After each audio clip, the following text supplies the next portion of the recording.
હરિયાણામાં ચૂંટણી પહેલા પૂર્વ મુખ્યમંત્રી દુષ્યંત ચૌટાલા અને સાંસદ ચંદ્રશેખર આઝાદના કાફલા પર હુમલો, ગાડીમાં તોડફોડ કરાઈ। હરિયાણા વિધાનસભા ચૂંટણીને હવે ગણતરીના દિવસો બાકી રહ્યા છે, ત્યારે હવે ચૂંટણી પહેલા હરિયાણાના પૂર્વ ડેપ્યુટી સીએમ અને દુષ્યંત ચૌટાલા અને સાંસદ ચંદ્રશેખર આઝાદના કાફલા પર હુમલો કરવામાં આવ્યો છે। હુમલાની આ ઘટના જીંદ જિલ્લાના ઊંચાના કલાન વિધાનસભા ક્ષેત્રમાં બની હતી। દુષ્યંત ચૌટાલા આ બેઠક પરથી ચૂંટણી લડી રહ્યા છે। ચંદ્રશેખર આઝાદ દુષ્યંત ચૌટાલાના સમર્થનમાં રોડ શો કરવા માટે આવ્યા હતા। સોમવારે મોડી સાંજે જ્યારે આ બંને યુવા નેતાઓનો કાફલો ઊંચાના કલાન વિસ્તારમાં પ્રચાર કરી રહ્યો હતો, ત્યારે કોઈકે પથ્થરમારો કર્યો હતો। આ પથ્થરમારામાં ચંદ્રશેખરની કારનો કાચ તૂટી ગયો હતો। હરિયાણામાં વિધાનસભા ચૂંટણી માટે જેજેપી અને આઝાદ સમાજ પાર્ટીએ ગઠબંધન કર્યું છે। હરિયાણામાં વિધાનસભાની 90 બેઠકો છે, જેમાંથી જેજેપી 70 બેઠકો પર અને આઝાદ સમાજ પાર્ટી 20 બેઠકો પર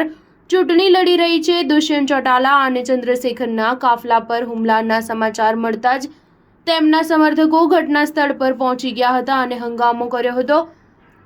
સૂચના મળતા જ પોલીસ પણ ઘટના સ્થળે પહોંચી ગઈ હતી। આ દરમિયાન દુષ્યંત ચૌટાલા અને ઊંચાના પોલીસ સ્ટેશનના એસએચઓ વચ્ચે દલીલ પણ થઈ હોવાના સમાચાર સામે આવી રહ્યા છે। દુષ્યંત ચૌટાલાના કાકા અભય ચૌટાલાએ હરિયાણા વિધાનસભા ચૂંટણી માટે બીએસપી સાથે ગઠબંધન કર્યું છે। હરિયાણામાં 5 ઓક્ટોબરે મતદાન થશે અને 8 ઓક્ટોબરના રોજ મતગણતરી થશે। સ્ટાર ન્યૂઝ 7 હંમેશા સચ્ચાઈની સાથે।